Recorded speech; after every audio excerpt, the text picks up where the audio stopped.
Social behavioral scientists believe that relationships are as essential to our survival as food and water, and there are benefits to our physical and mental health when we are socially connected. So it is no surprise that as we continue to increase our usage of connecting on social media, more and more of us are feeling lonely, isolated, and are struggling with mental health issues.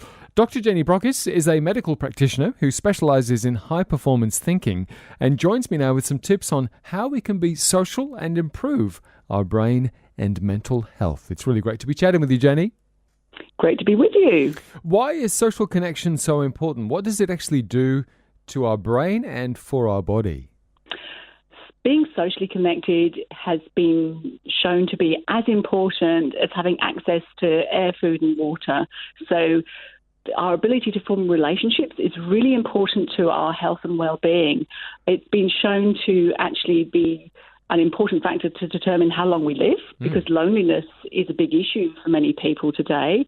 And it's also important for our cognitive health, which is our ability to think. It's not just that, if we spend too much time alone without connection, that we feel lonely and are more at risk of anxiety and depression. It actually impairs our ability to think well, make those important decisions or sort out problems that we might be facing and things like that. So social connection is really, really important to us. Yeah. So Jenny, look, you've got some tips to help us connect well face to face. I think we should run through those because the bottom line is there are more people feeling lonely. There are more people feeling isolated. So let's do our bit and see how we can help people connect face to face. So the first one is simply be human. Absolutely. This is about just starting up that conversation with the other person, and it's demonstrating that you care about them. It's about being interested in what's going on in their lives rather than trying to make out, I've done this and I've done that and done the other. So it's being interested in them, not being interesting yourself. Yeah. And so that's a good start. The second thing is to use those human skills of creating that social bond or connection, like smiling at somebody, making eye contact, because that immediately reassures the other person that you're not going to sort of bite their head off or anything, and you do genuinely want to make that connection. We're very good at picking up the fake when we're face-to-face with somebody. If somebody's putting on a fake smile, we can tell it, a kilometre away. But a real smile engenders that sense of trust. And it's been shown that we determine whether somebody's going to be a friend or a foe in under a fifth of a second. We're really fast at determining that. And once we start that conversation, it only takes a matter of 5-7 seconds to know whether you think this person's going to be trustworthy or not. So that's something to think about too. Yeah.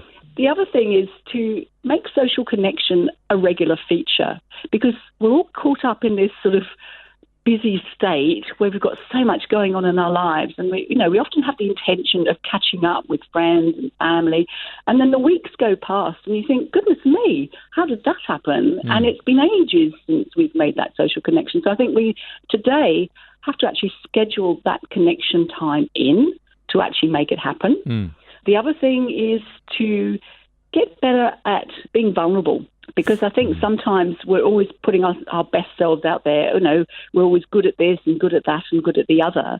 And being able to show our vulnerable side and ask for help is really powerful as a way to connect with another person. It's showing that, we're not invincible, we're human. And also noticing what might be going on for somebody else and asking them, is everything going okay? Is there anything I can help you with? Because again, that draws us together. And, one head can do so much, but you put two heads together and, you can solve the problems of the world sometimes.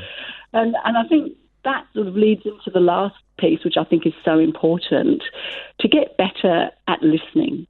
I don't know about you, but I sometimes realise I'm playing verbal ping pong with somebody. Right.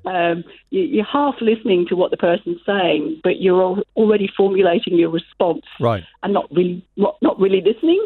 So I think sometimes the greatest gift we can give another person is to give them our full and undivided attention. So that means, putting down the mobile phone, turning off the laptop for a moment, and really engaging with the other person to fully listen. So zip the lip, and using our eyes and our ears to really hear what the other person is sharing. And it really adds that quality and depth to the conversations we have with others. And I think that can make a huge difference to really elevate the level of our social connections with each other.